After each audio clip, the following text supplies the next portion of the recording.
spending more than ever on healthy eating, and the food producers know it. As consumers get smarter, superfood claims get bigger. They say they'll make you fitter. Does this stuff really do the do? Smarter. So this is your brain. Look at that. Younger. Do you mind if I ask you how old you are? 47. We're bombarded by words like antioxidants, phytochemicals, flavonols. But what does it all mean? I'm on a global quest for the truth behind the hype. Hello, Morocco. Investigating. How do you turn this boiled soybean into natto? Testing. And participating in the latest cutting-edge science. That's my liver, gosh. It's time to put superfoods under the microscope. Do you think this is a superfood? To help you decide if they really are super.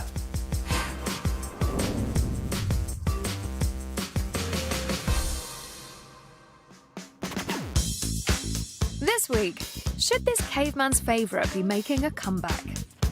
I don't have to eat them now, do I? Oh, yes, you do. I'll be giving gardeners pause for thought before they dig out those dandelions.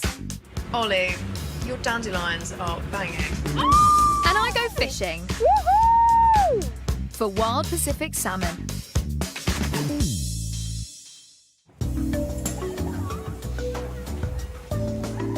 Apparently, we're not spending enough time outdoors these days. We're all stuck inside, working, online, or watching TV.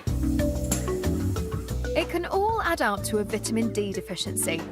Some sources suggest as many as 1 in 5 of us are lacking in the sunshine vitamin.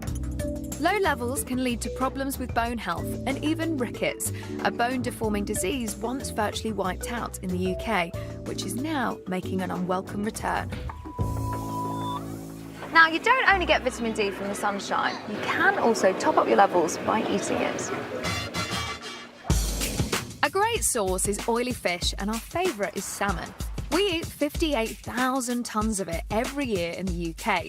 Most of that is farmed, but in the US, one expert is convinced wild is best for topping up your vitamin D. So I'm in Oregon, on America's northwest coast, home to the wild Pacific salmon. Let's see if we can catch a wild salmon.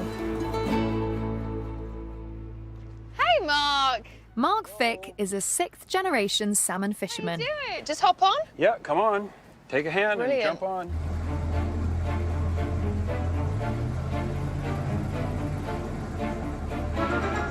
So are the salmon just hanging out in this bit of the river, or are they swimming from the sea upstream? They're on their way upstream. So you're kind of catching them at the mouth of the river. Right, that's when they're at their prime. No, look at that. There might be one right here. I think we might have something. Oh, we got one! Woohoo! Yes! Boy, There you go. how much does that weigh?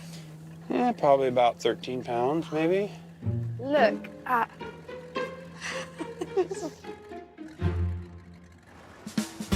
But how does this wild whopper compare with its farmed relative? Back on dry land, I'm meeting Mark's brother Steve, Hi, Kate. who's built a business empire on Pacific salmon. I want to know the difference between wild salmon and farm salmon. We can do that. We have both here. He's going to show me the differences between the two. This is a farm salmon. You see how pale this is down here? This is a wild salmon. Because that is an entirely different colour, and isn't it? this wild fish eats shrimp, krill, herring, and that's all natural. That's in the ocean. What is very surprising about this is that they actually feel very different, don't they? Very different, yeah. Wild salmon is much firmer. Well, he's been swimming his whole life. This guy's been sitting on a couch. You know? They certainly look different, but I want to know if that wild Pacific salmon has more vitamin D than farm salmon.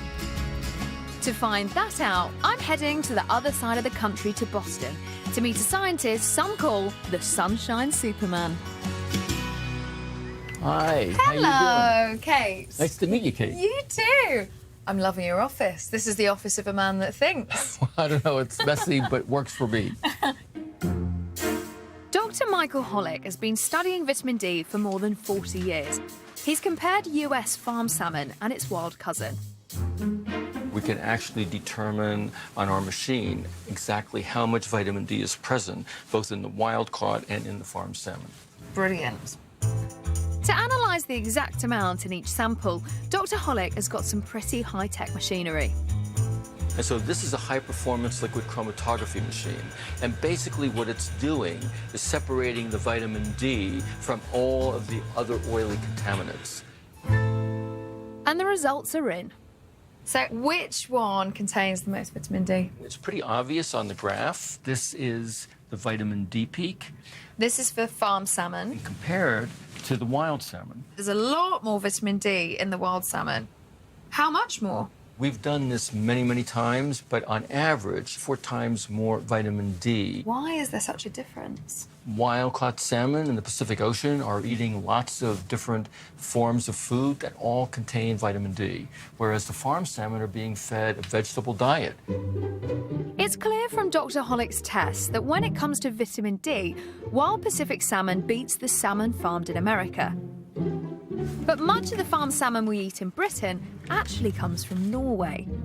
So how does Norwegian farm salmon fare against US farm salmon? This shows the Norwegian farm salmon have definitely more vitamin D because Norwegian salmon farmed are getting fish oil that contains vitamin D. According to Dr. Hollick, the farmed Norwegian salmon we eat in Britain has 3 times more vitamin D than the American farm salmon. So wild salmon has got the most vitamin D, but farm salmon from Norway isn't doing bad, is it? No, it's not. And I applaud the Norwegian farmers who are now feeding fish oil to the farm salmon. Can you get all the vitamin D that you need from your diet? You cannot. We estimate that adults need at least 1,500 to 2,000 units of vitamin D a day. Wild-caught salmon, a serving, contains about 500 to 1,000 units. And so you would have to eat a huge amount of wild-caught salmon to satisfy that requirement. So I usually recommend get a little bit from your diet to take a vitamin D supplement and get some sensible sun exposure, never get a sunburn. NHS guidelines suggest you can produce enough vitamin D simply by going out in the sun with your arms or legs uncovered for 10 to 15 minutes.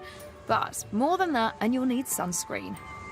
When it comes to vitamin D, wild salmon certainly trumps its farmed cousin, but adding it to your diet isn't enough to solve vitamin D deficiency. The solution for that? Get outside, in the sun, and roll up your sleeves.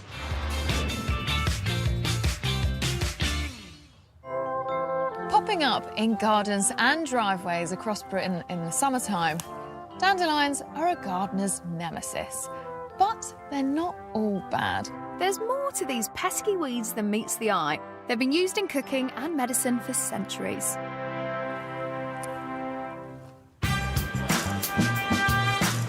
So what's so special about this forage food? I'm in London to meet a Michelin-starred chef, Ollie Dabu, who serves up all sorts of wild ingredients to his customers. Hey, Ollie. Hey, Kate, how you doing? Yeah, Lovely to meet you. You right? Ah, dandelions. Here we are. Yeah, this is what you're after. It's the good What stuff. do you do with these? Anything you want, really. You can use the entire plant, so from the leaf down to the root. This one's the French, and the green stuff here, this is the English. The English stuff is wild, so it grows outside. The vivid green comes from the chlorophyll, from taking the energy from the sun, but that makes it more bitter. The French is actually grown, it's forced, so like rhubarb is in this country, and it's a lot more mild as a result. Dandelions can be cooked, but today Ollie is using them to make a salad, along with some toasted buckwheat and mushrooms. And are these leaves, are they good for you? They are. I think in general, all salad leaves are healthy, but particularly vitamin A, vitamin C, and vitamin K. So they're packed full of vitamins, but do they taste any good? Ollie, Your dandelions are banging, aren't they? I'll say that. They're delicious. Who knew that you could do this with dandelions? But it's not just high-end London restaurants using these surprisingly nutritious weeds. Here in Connecticut, in Northeast America, there's a long history of using dandelions in traditional medicine. I'm here to meet a woman who has a multitude of uses for dandelions beyond pepping up a salad. This is the home of the Mohegan tribe. Mohegan means people of the wolf. They settled here over 500 years ago, and members of the tribe work to keep their traditions alive. I'm meeting Mohegan medicine woman Melissa Tantaquidgeon Zobel. Kate, good to see you. Melissa and her ancestors have used dandelions for cooking and healing for centuries. Okay, so just eat the leaves. Sure. That's a good green, that. Kind of spinachy. Yeah. Traditionally, the first of the year, you would serve them just plain to clean out your system. But if you were ill, you might take the root, the leaf, and the flower, boil it up for a tonic, and all of it together gives you that little extra something that you might need to purify your blood in your system. It is a diuretic and a laxative to some extent. That doesn't surprise me. I only say that because, right, when I was little, my mum would tell me religiously, do not pick the dandelions because you will wet the bed. Yes. To the point that I was fearful of dandelions. Yes, exactly. Anything that cleanses has that habit. So while I'm not an herbalist and I'm not a botanist and I don't know what the chemicals are that are in it, I do know that I feel better if I eat dandelions.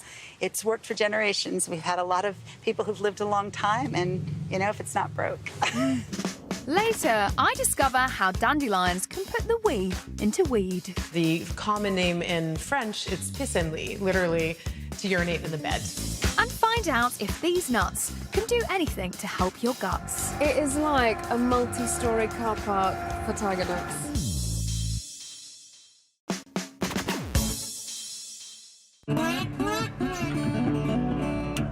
Here in Connecticut, Native Americans have used dandelions as a health tonic for centuries.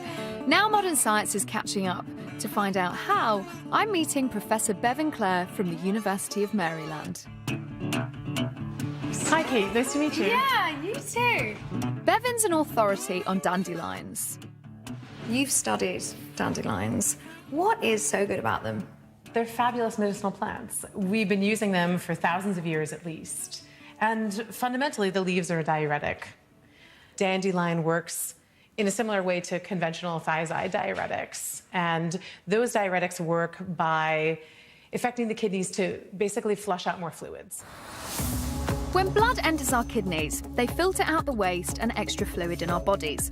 The filtered blood flows back into our circulation. The waste is sent to the bladder and is expelled as urine. But if our kidneys aren't working properly, some of the waste isn't expelled and instead is reabsorbed into the bloodstream, which can lead to high blood pressure. This is where dandelions may help. They act as a diuretic, increasing the production of urine to flush out waste and excess water. So tell me about your study. Okay. What did you do when it came to dandelions? We took a group of healthy volunteers. We had them record their fluid intake and output for a few days, as well as their frequency of urination. And then we introduced dandelion. We gave them a tincture of dandelion. And without exception, everyone in that study increased the frequency, and they actually started excreting more fluids. Really? Everyone? Everyone. Why is dandelion such a good diuretic? A dandelion actually offers you a whole package. So when you take a pharmaceutical diuretic, what you're actually excreting is fluid along with a number of electrolytes, things like calcium, potassium, magnesium, that are necessary for health. So you have to supplement those electrolytes. Dandelion is remarkably high in all of those. So it's the double whammy. Exactly. In fact, gram for gram, this common weed has more potassium than a banana, more vitamin A and C than spinach, and they are packed full of iron and calcium. Do you think we've got to the bottom yet of just how powerful these dandelions are? I don't think we've even started. We're talking about the leaves, and if we were talking about the root, we could get excited about completely different things. I think dandelions are right at the top of the list of superfoods. While it's still early days for dandelion research, this common and often overlooked weed could be a promising alternative to prescribed diuretics in the future. But for now, just its potassium, iron, and fresh flavour a good enough reason to pop it in your salads. As vitamin-packed as dandelions are, if you are taking medication, pregnant or breastfeeding, it's best to seek medical advice before eating them. Have a guess what this strange little wrinkly morsel is. No idea? It's called a tiger nut, but it's got nothing to do with tigers and it isn't a nut. In fact, it's a root vegetable, and it's being claimed that they're good for our guts. They were briefly popular during the Second World War when sweets were rationed. In Spain, they've always been a favourite, especially when made into a kind of plant milk. And it turns out even our distant ancestors had a taste for them. I'm in Oxford to meet anthropologist Dr. Gabrielle Macho, who's made an intriguing discovery about the diet of our ancient human relatives. Hello, Gabrielle. Hey, pleased to meet you. So what exactly are we looking at here? What is this? This is a relative who lived in East Africa for about 1 million years. He was mainly subsisting on these tiger nuts. They are the little storage organs which preserve the nutrients. So that is your tiger nut. That's the tiger nuts. They must have been pretty nutritious. It is good for you. It is high in fibers, lots of minerals, vitamins, and essential fatty acids. So how many tiger nuts would he have eaten every day? Keep going. And just tell me when. It's enough. I don't have to eat them now, do I? Oh, yes, you do. So that many tiger nuts in a day? Yeah. I've eaten, I don't know, a little handful of those. And? I've got major face ache. Look at the enormous tooth size. Gosh. And compare it to our teeth. So big, aren't They're they? enormous. No wonder he needed teeth like that. With those gigantic teeth, our ancestors happily snacked on tiger nuts for over 1 million years. They may be a thing of the past in the UK, but in Spain, tiger nuts are still very much on the menu. That is Valencia, the home of the tiger nut. In this part of Spain, they're nuts about tiger nuts. Around 4,000 tonnes are consumed here every year. We're on the hunt for tiger nuts. My search has led me to this quiet back street to meet a man whose business is all about tiger nuts. Hola. Hola. Now that's an arrival, Andoni. Yeah. I like it. Hi, Kate. Welcome to Tiger Nut Land. Tiger Nut Land. Yeah. Tiger nuts. Yeah. Called chufas in Spain. It is like a multi-story car park for tiger nuts. Goodness me. After they're harvested, Andoni dries the nuts for 5 months. This means turning them over every single day. Very slowly. Very slowly. Yeah. Push, push, push. And now you walk. Now you walk. This way, the tiger nuts, we are taking the ones below and they are going up. Very good. Amazing professional, Kate. Well, you know. So why do you think these little nuts are good for you? For me, more important reason, it has a lot of fiber, so it's very good for the constipation and for the diarrheas. And please don't ask me how I know this. From experience? Probably. So you've got a lot of tiger nuts in this warehouse. Where do they all go?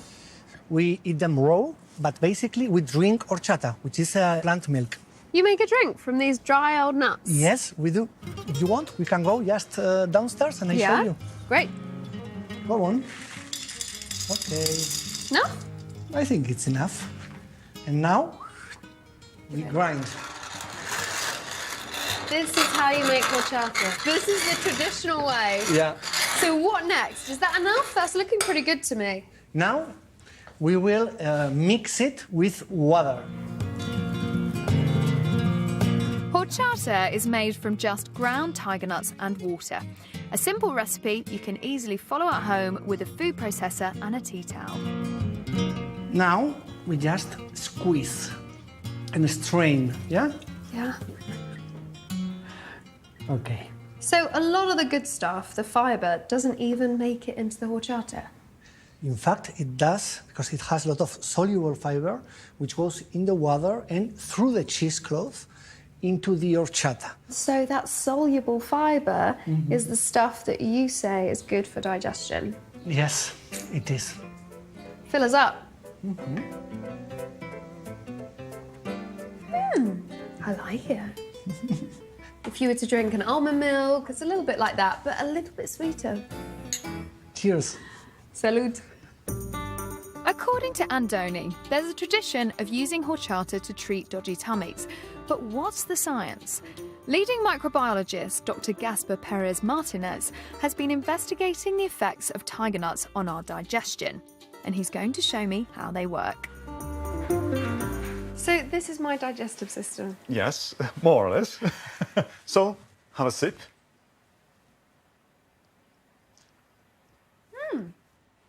Then what happens is that it will reach your stomach and then start the digestion, and then through the small intestine you already are taking up some nutrients, but not the soluble fiber that would reach the large intestine. So the key thing is the soluble fibre, and that is essentially untouched until it gets to the colon. That's right. Let me show how it works. I prepared a small experiment.